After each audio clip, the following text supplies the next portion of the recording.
Bom dia.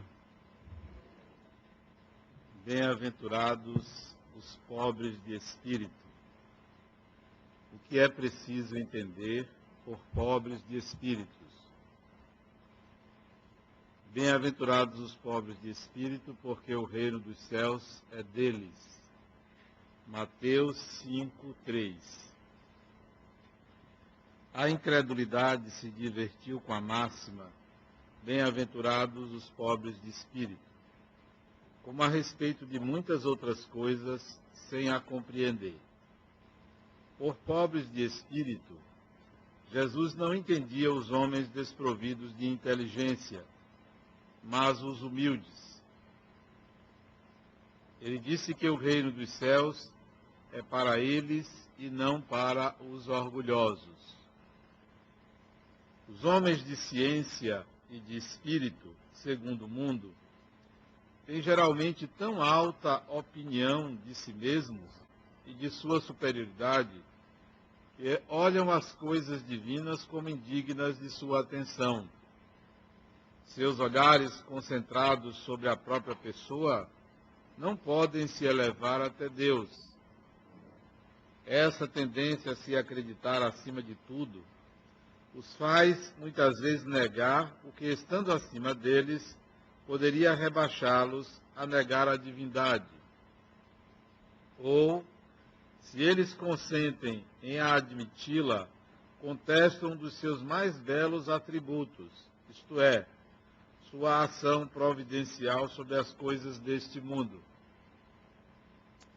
Persuadidos que são por si mesmos suficientes para bem governar, tomando sua inteligência como a medida da inteligência universal e julgando-se aptos a tudo compreender, não podem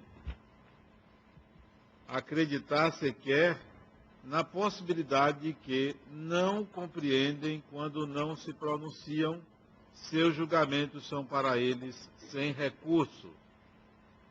Se eles recusam a admitir o mundo invisível, uma potência extra-humana, não é porque essa esteja além de sua capacidade, mas porque ao seu orgulho revolta a ideia de uma coisa acima da qual eles não podem se colocar, o que os fará cair do pedestal. Eis porque eles só têm sorrisos de desdém para tudo que não é do mundo visível e tangível.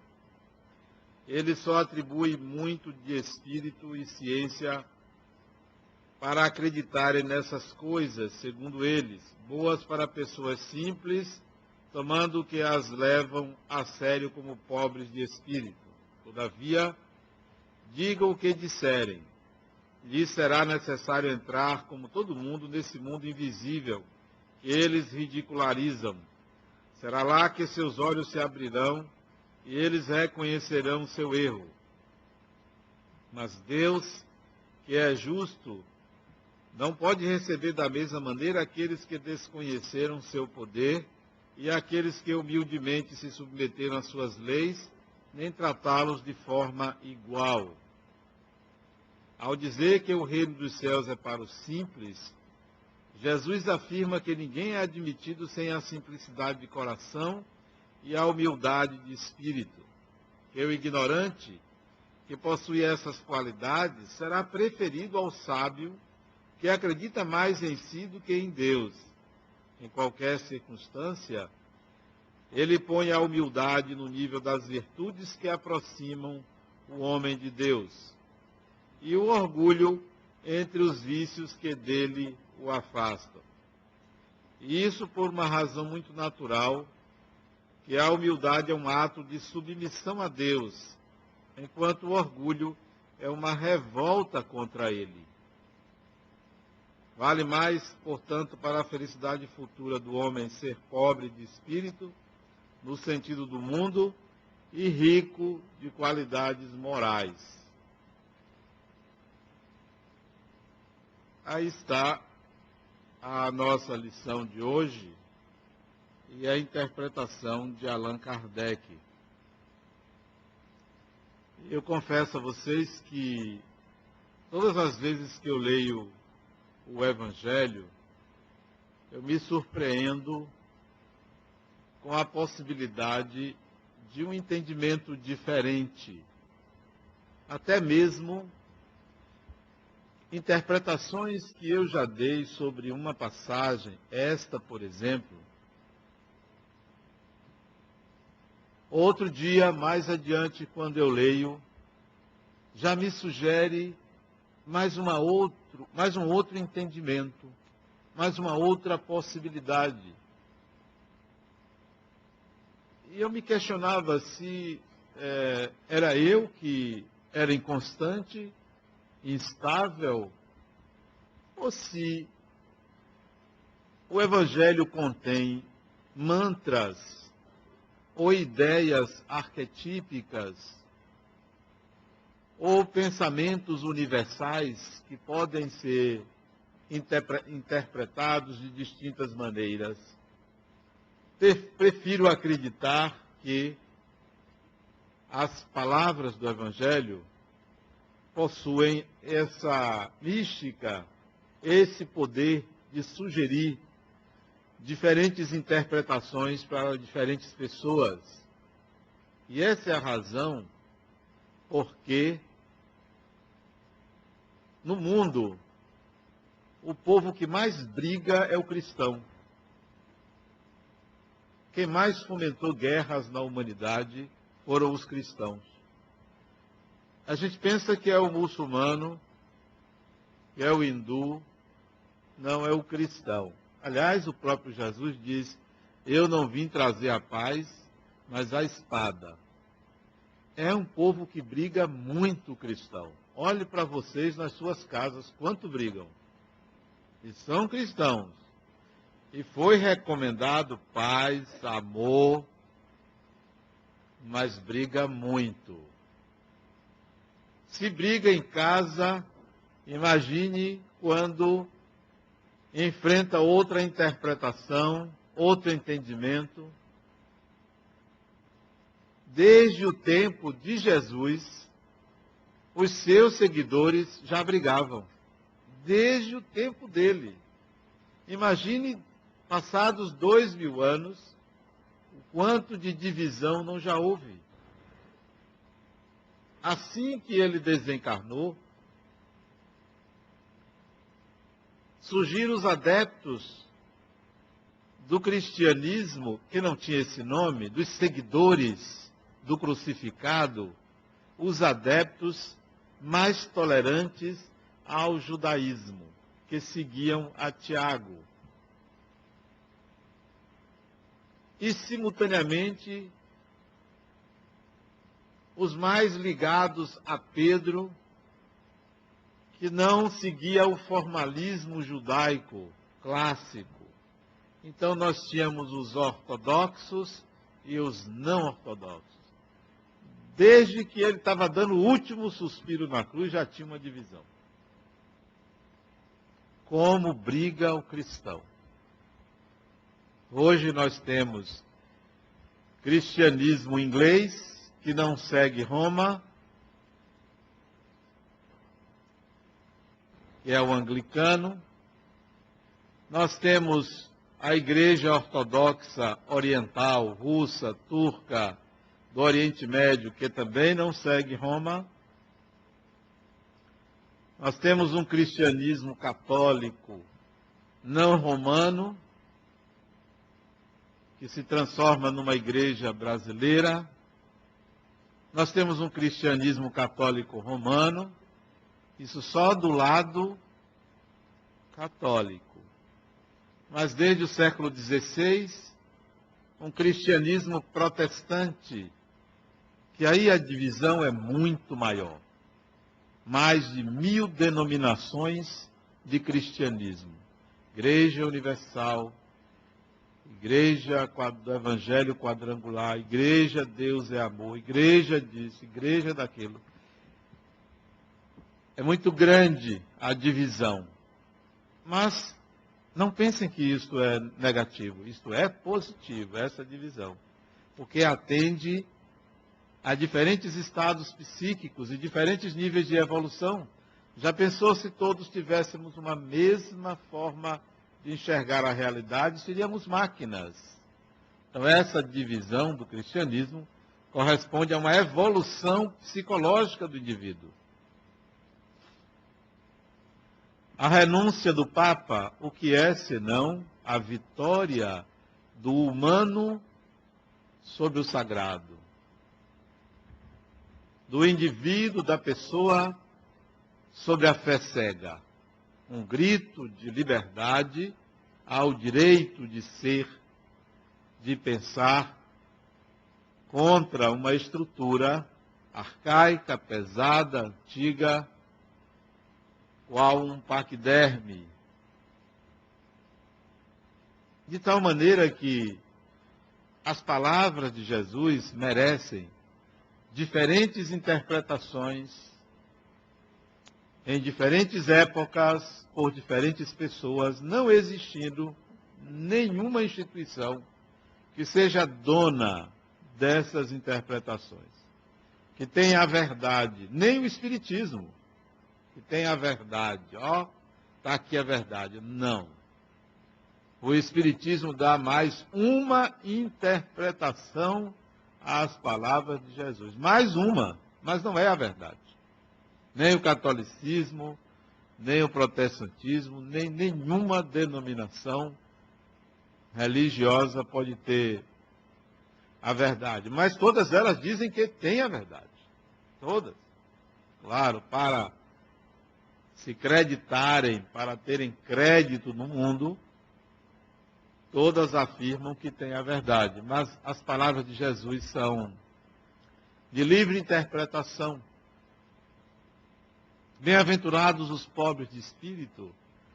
Allan Kardec deu a interpretação clássica que vai de encontro ao orgulho humano.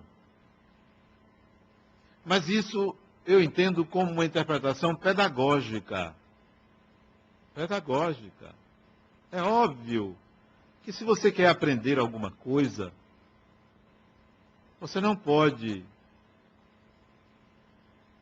permanecer no estado de eu já sei.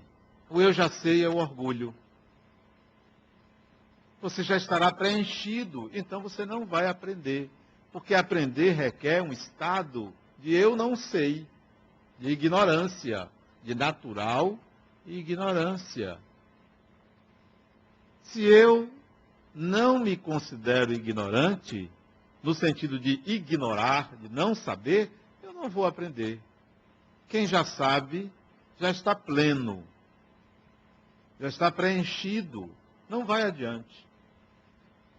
Então, a interpretação de Allan Kardec é perfeitamente coerente na medida em que coloca a necessidade de um estado de simplicidade, portanto, de um estado de ignorância, para aprender a respeito de coisas espirituais. Como alguém pode dizer que sabe alguma coisa sobre o espiritual sem ter uma experiência, sem ter um aprendizado, sem ter uma vivência? É a mesma coisa que você dizer, não li e não presta. Mas como se você não conhece? Se você não tem ideia do conteúdo, parte-se de um pressuposto de que aquilo não tem valor porque há uma crença diferente da minha? Então, isso é orgulho, isso significa preconceito. Então, para se entender das coisas espirituais, requer-se humildade. É pedagógico isso. É necessário. Então, essa é a interpretação. Mas será que a gente poderia ir mais adiante e pensar a respeito da bem-aventurados os pobres de espírito e tirar outras diferentes interpretações? Sim. Claro que sim. E é muito importante que a gente abra a mente para o novo, para o criativo. Nada é definido, nada está terminado, na Terra não tem ninguém, absolutamente ninguém, seguro de tudo. Não existe. Todo ser humano tem uma pontinha de instabilidade, de incompletude, de insegurança. Ninguém está seguro de nada. Tem alguém aqui seguro que no minuto seguinte poderá estar desencarnado ou não? Ninguém tem essa certeza. Felizmente é assim.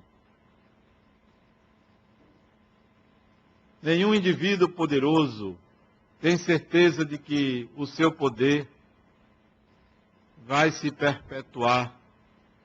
Da noite para o dia pode-se perder o poder, porque o poder sempre é algo concedido. Ninguém tem poder senão a partir de uma concessão do outro. Alguém só tem poder sobre você se você o conceder. Se você concordar, porque nenhum ser humano tem poder sobre o outro. Aliás, onde há o poder, o amor passa longe. Léguas de distância, quilômetros de distância. Onde o amor está presente, a relação não é de poder. Então ninguém está seguro de nada. O indivíduo mais rico do mundo pode acordar pobre. Não há segurança. Eu me lembro do escrito de Franz Kafka, chamado Metamorfose, que o sujeito dorme humano e acorda um inseto, numa ficção fantástica para mostrar a incapacidade humana de mudar certas exigências do divino. Então, não há absolutamente ninguém seguro de tudo. Então, vocês que são inseguros ou inseguras, não se sintam sós, porque toda a humanidade tem a sua pontinha de segurança. Só não deve deixar que a insegurança supere a identidade do eu. Eu sou, como disse Descartes, penso logo existo, isso é, eu sou acima de qualquer condição ou estado emocional. O espírito é, o espírito existe, você é um ser no mundo e não é possível você não existir. Não é possível. Até com a morte não é possível não viver. E mesmo depois da morte se vive. Até dormindo se vive. Não é possível dormir e apagar, porque há uma atividade mental durante o sono. Mesmo que você diga, mas eu não me lembro. É só colocar um eletro que você vai ver que há atividade cerebral durante o sono. Então você não tem escapatória. O espírito, não é dado ao espírito não viver. Não existir. A existência é condição sine qua non para se dizer eu penso. Basta que você pense, você já existe. Difícil é saber o que é que não pensa. Talvez uma pedra não pense. Mas será que uma planta pensa? Talvez não, porque não tenha raciocínio. Mas são cogitações filosóficas extra-humanas. É humano, pensa. Pensa, existe. Até os estados de coma. As pessoas em coma pensam, sentem. Então, não é dado ao humano não existir. As interpretações do Evangelho, portanto, são diversas. Alguns anos atrás eu ganhei um livro de fácil leitura. São 1.800 páginas, letras miúdas,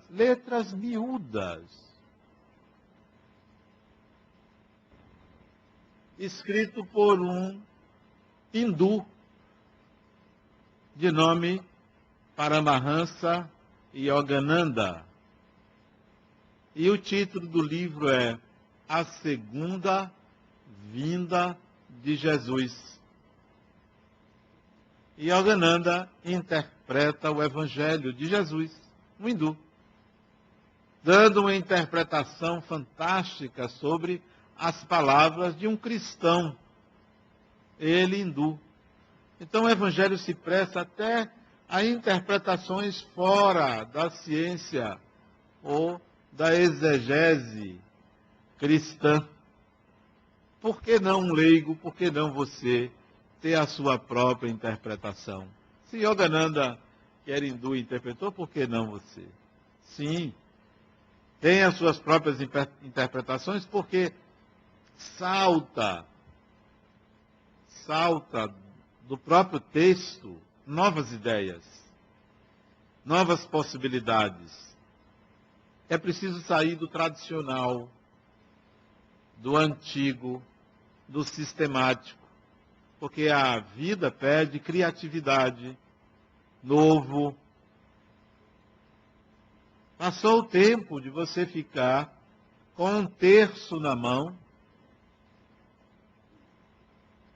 ali rezando, pedindo a Deus que resolva os seus problemas. Passou o tempo.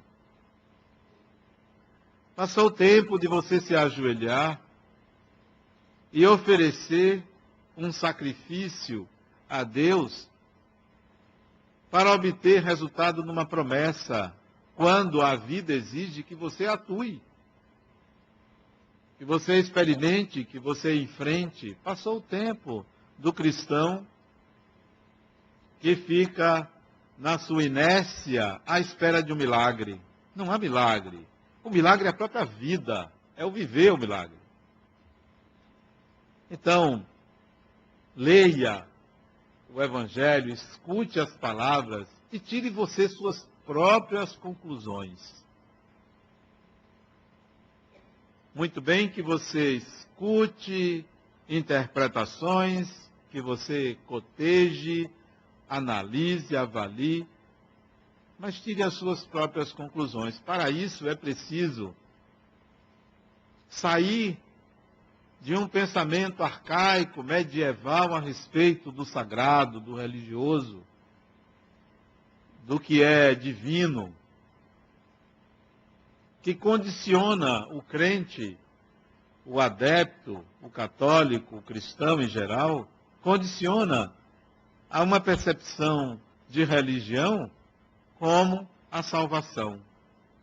E esse é um equívoco muito grande.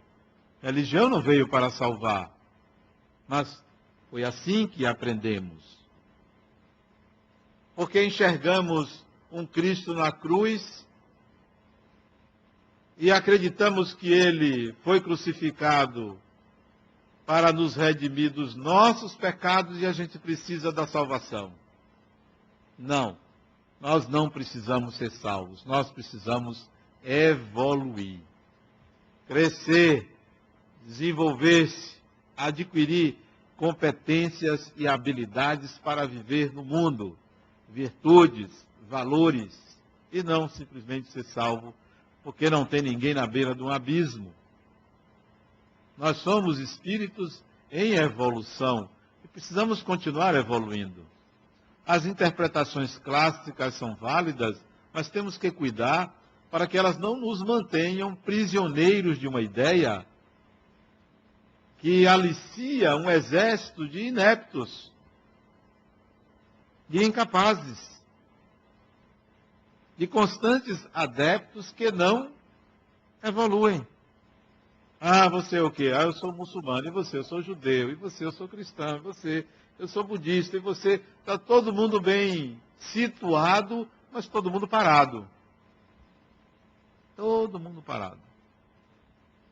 É o outro que vem para o centro espírita, vai para a reunião, sente a presença dos espíritos, dá uma comunicação mediúnica, sabe que está conversando com um espírito desencarnado, passa a mensagem, trabalha aqui. Ótimo, né? Mas chega em casa, é um tirano. Para que serve isso? Qual o valor? Qual o sentido disso? Não muda. E acha que por ser espírita está tudo resolvido. Ah, eu sou espírita, trabalho lá.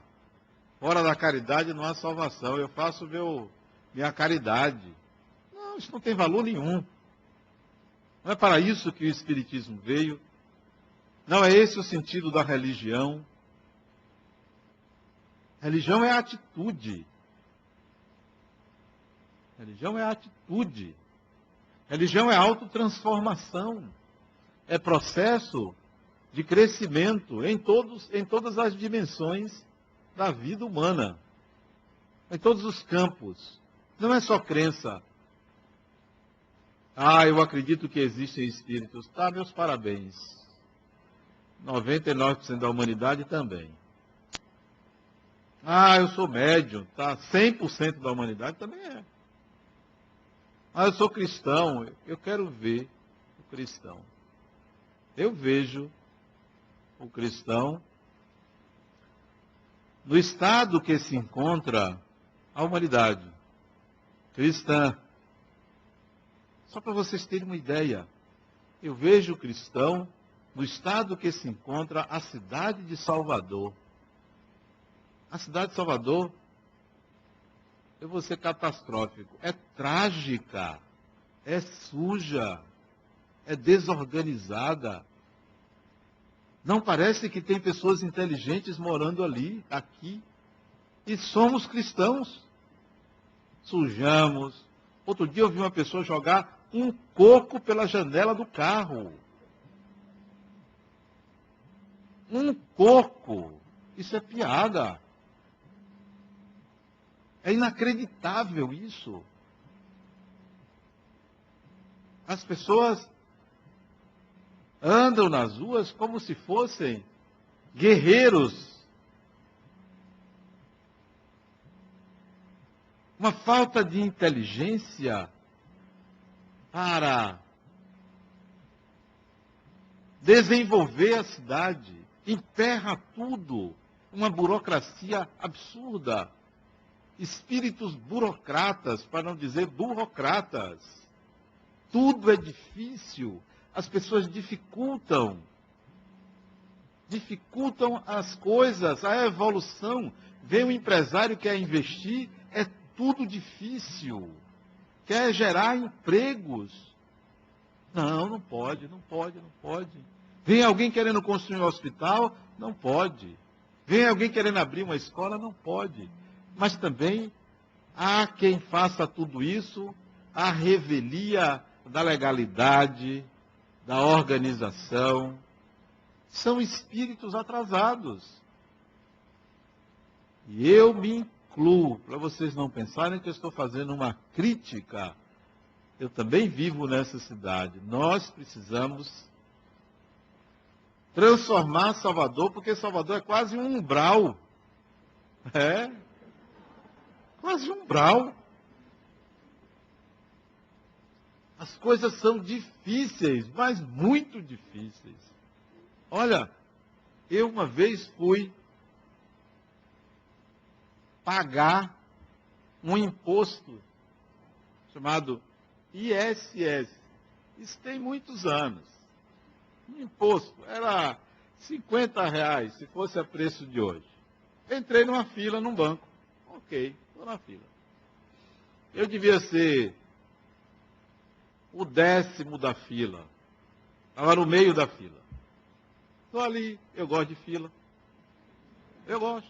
Ontem mesmo eu estava numa fila. Eu gosto de fila, eu acho o fila um negócio bom, porque você conversa com a pessoa da frente, de trás, né? Você vê as tensões, as pessoas preocupadas de um lado, eu fico ali analisando.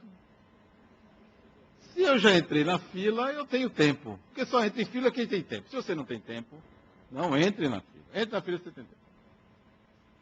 Foi num banco, ontem de tarde. Não, ontem de manhã. Aí, ok. Lá atrás, estava lá na fila. Uma pessoa de dentro do balcão, isso não foi ontem não, isso tem tempo. De lá, gritou meu nome. Adenauer. Vem aqui para ele atender. Isso é um absurdo. Isso é falta de consideração. Isso constrange. Não constrange a mim, não. Constrange a todo mundo. A pessoa coloca o desejo inconsciente de se mostrar ao outro acima daquilo que é o melhor para todos. A coisa pública é deixada de lado para se atender ao particular, aos interesses. Eu fiquei parado, olhei para trás, porque podia ter outro Adenauer.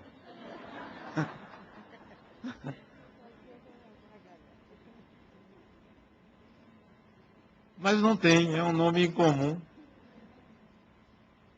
Meu pai escolheu um nome alemão para dar ao indivíduo que nasceu no interior da Bahia, no sertão. Uma cidade chamada Acajutiba, ele botou o nome de Adenauer. Olha, não pode ser doido, né? Como se ela não se satisfez com meu silêncio e gritou de novo. Adenauer, vem cá. E aí, eu baixei a cabeça e fui na direção daquele balcão com a consciência de que estava recebendo dardos mentais contra mim. Ela pegou o papel da minha mão, em menos de um minuto resolveu tudo, pagou lá no caixa e trouxe de volta. Eu assisto suas palestras. Não, isso é um exemplo da nossa falta de percepção do bem público, da coisa pública, do que é público, do que é melhor para todo mundo, do que é mais adequado para todo mundo. Fora outras barbaridades que nós assistimos, então, como pode essa cidade dizer que é cristã? Como pode? Jesus andava com um séquito de seguidores e ele tinha propósitos. Vinha alguém querendo que ele atendesse, ele não atendia todo mundo, porque tem que ter ordem. Não, não é assim não. Não estou aqui para todo mundo, não. Para quem quer, para qualquer hora, ele só fazia o que queria. Era voluntarioso. Mas nós achamos que ser cristão é ser bonzinho para todo mundo, é fazer tudo para todo mundo, porque nós estamos querendo fazer caridade para se salvar. Aí a gente tem que fazer. Para chegar no final do dia e dizer, eu fiz uma boa ação. Você fez uma boa ação para quem, cara pálida? É mais fácil dizer que você fez uma inconsequência. Porque boa ação não é para satisfazer seu ego, ou lhe aliviar de uma culpa, ou para consertar um mal feito. Não. Consertar o mal feito é aprender a não fazer mais daquela maneira. É simplesmente isso. Não é fazendo uma caridade que você anula uma ignorância. Se eu não sei ler, não vou aprender a ler, porque distribuo cestas básicas. Distribuir cestas básicas é uma coisa, aprender a ler é outra. Mas tem gente que acha que tem uma mágoa de alguém, eu vou dar comida a um pobre, eu resolvo. São coisas diferentes. São processos diferentes. Então, pobres de espíritos é um estado de real condição de aprendizado. Sempre aprendendo. Não é algo que você resolve em uma encarnação. São muitas encarnações para o espírito aprender aquilo que lhe cabe na dimensão material. É um processo longo. Um processo que requer mais do que vir ao centro espírita. Ontem à noite, eu participei de uma conferência pela internet. A internet é uma invenção fantástica, é uma coisa divina, eu acho. Celular, só falta falar com Deus, porque com o umbral já se fala. Só falta falar com Deus, né? Eu participei de uma conferência ontem à noite, via internet, com um grupo espírita da cidade de Toronto, no Canadá. Então eles estavam me sabatinando. Eu vou estar em Toronto no final do mês de outubro, e nós estamos tendo vários entendimentos até chegar a esse encontro lá em Montreal e depois em Toronto. E uma delas me fez a seguinte pergunta, que eu passo para vocês, para a gente entender o alcance do Evangelho. Adenauer, para que o indivíduo não tenha transtornos mentais, é preciso que ele se aceite quem ele é.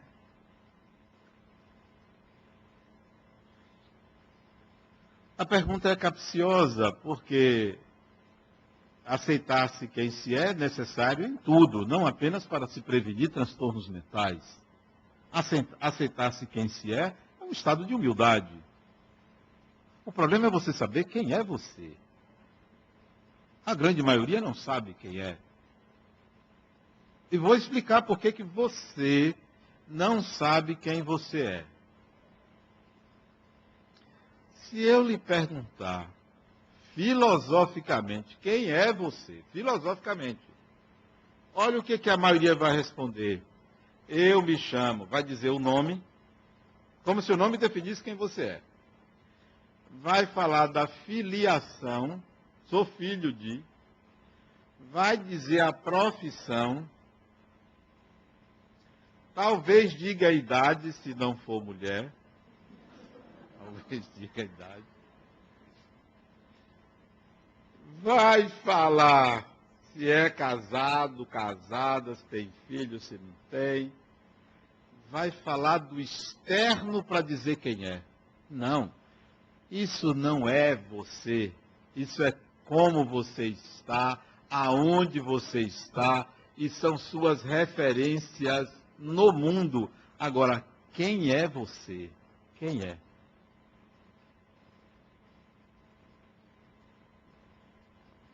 O mês passado, há 15 dias atrás, eu estava numa cidade na frente de um túmulo, do meu túmulo da encarnação anterior. Estava lá o nome e o túmulo. Uma pedra granítica grande, cravada na terra, sem adereços, como várias outras pedras graníticas naquele cemitério de uma cidadezinha do interior de um estado, de um país. Estava lá, fui visitar meu túmulo. Visita, você vai visitar. Você não vai aqui no Jardim da Saudade visitar o túmulo de seus pais, seus avós? Eu fui visitar o meu lá. Ver como é que está, se tinham botado flor, alguma coisa assim. E perante o túmulo dos restos mortais de um corpo que me foi útil numa encarnação, é possível avaliar um pouco mais quem eu sou. Não o nome. Não o fato de ter começado uma instituição espírita. Não, mas quem eu sou. Como se movimenta esse ser a cada encarnação, como age, seus propósitos, isso é você. Seu modus operandi, isso é você. Como é que você circula? Como é que você transita? Que ninguém sabe, só você sabe como é que você se movimenta na sociedade. Quais são suas estratégias de vida? Como você atua? Como você lida com o outro? Isso é você que sabe, isto é você. Não, não é seu nome, nem o corpo que você tem, que, aliás, de tantas mudanças que você faz, você já nem sabe como você é. Nem sabe a cor do cabelo.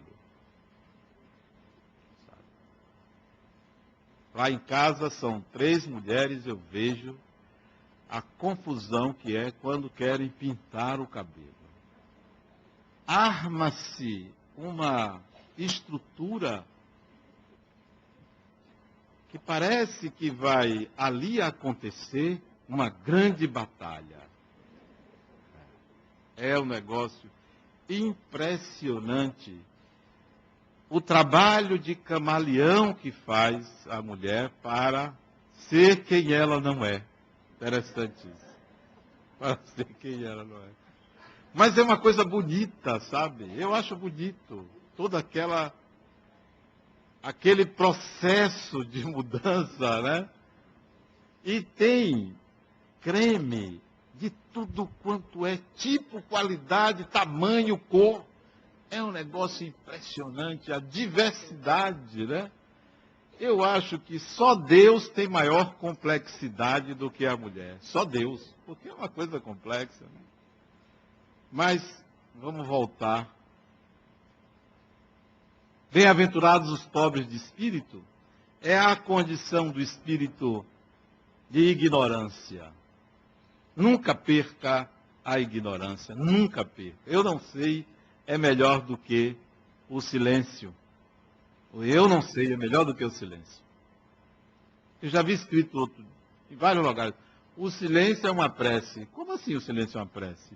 Uma prece é um ato de conexão com o divino. E o silêncio pode ser omissão. Pode ser omissão. É melhor o não sei do que o silêncio. Eu vou deixar que o outro pense que eu sei. O outro chegou para mim, me abraçou, disse, não, é tal, eu disse, olha, eu não me lembro quem é você. Lógico, eu vou passar por...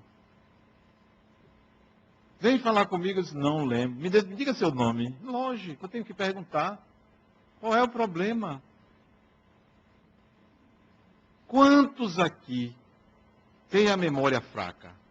Alguns já não lembram de onde veio. Se veio de casa, não é?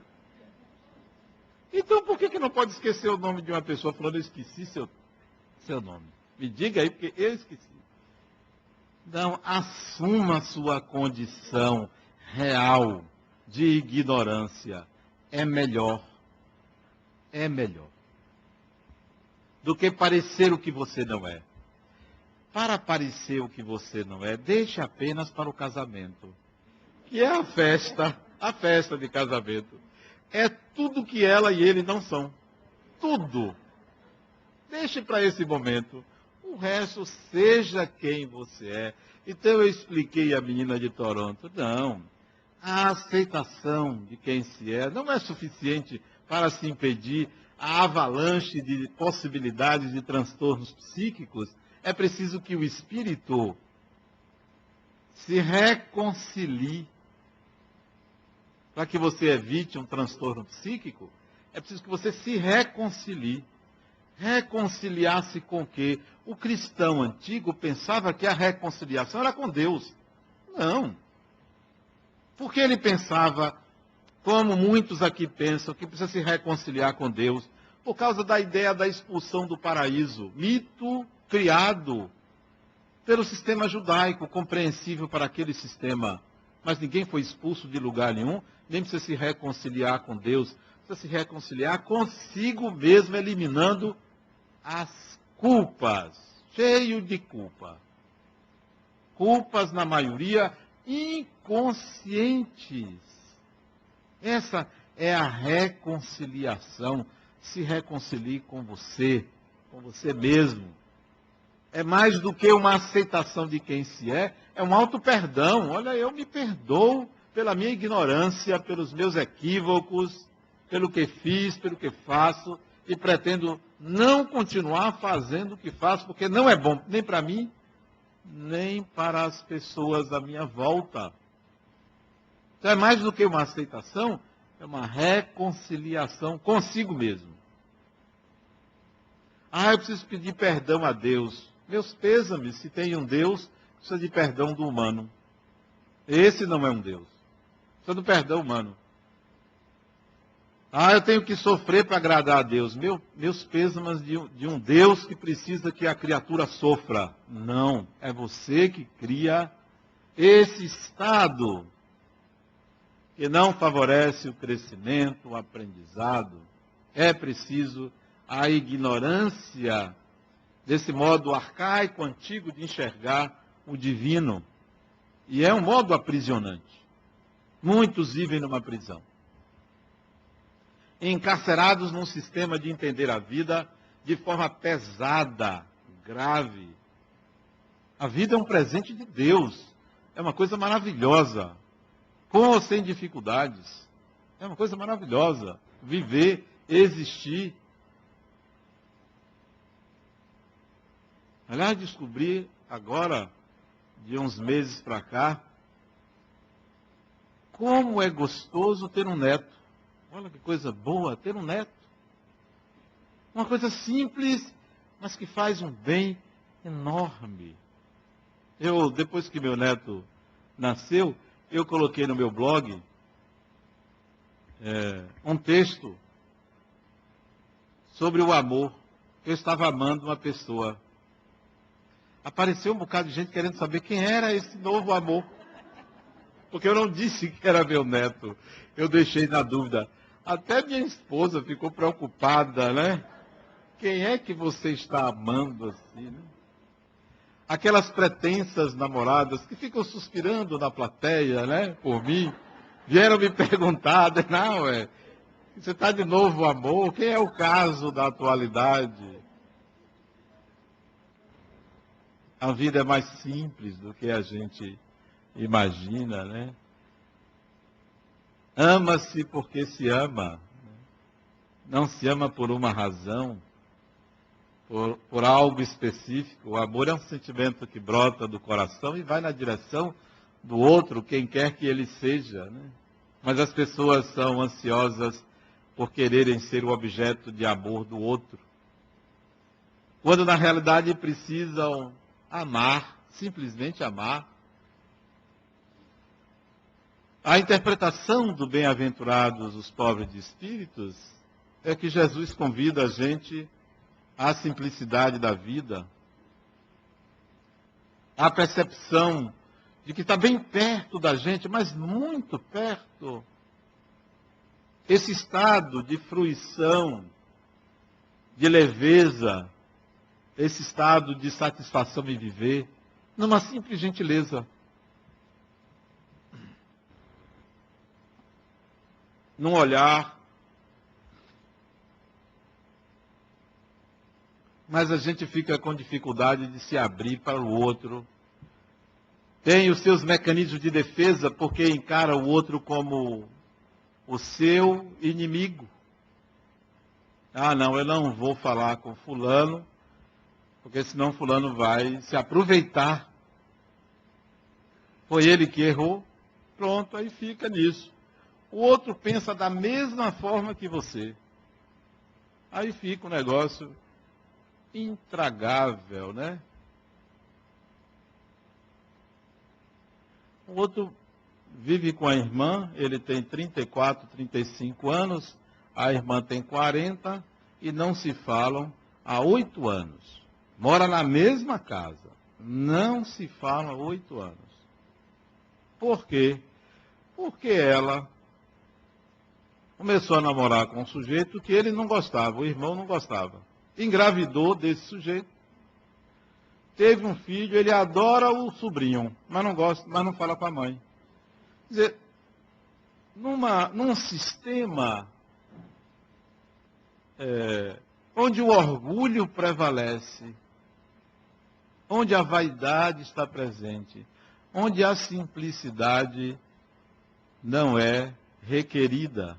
Ora, um filho, não importa como veio, é sempre algo benéfico, sempre algo benéfico. Voltando à questão da simplicidade, é um estado de espírito que atrai o divino, o sagrado, o aprendizado. Até por falar nisso, na fila ontem, o sujeito estava atrás de mim, ele estava tão apressado que ele foi dar um passo, ele me chutou, né? Eu vi que foi sem querer, né? Eu nem vou olhar para trás, para ele não pensar que eu estou cobrando uma desculpa, né? Que às vezes você olha para trás porque se incomodou com o que o outro fez. Eu não. O chute foi pequeno. Na verdade, ele chutou minha uppercata, né?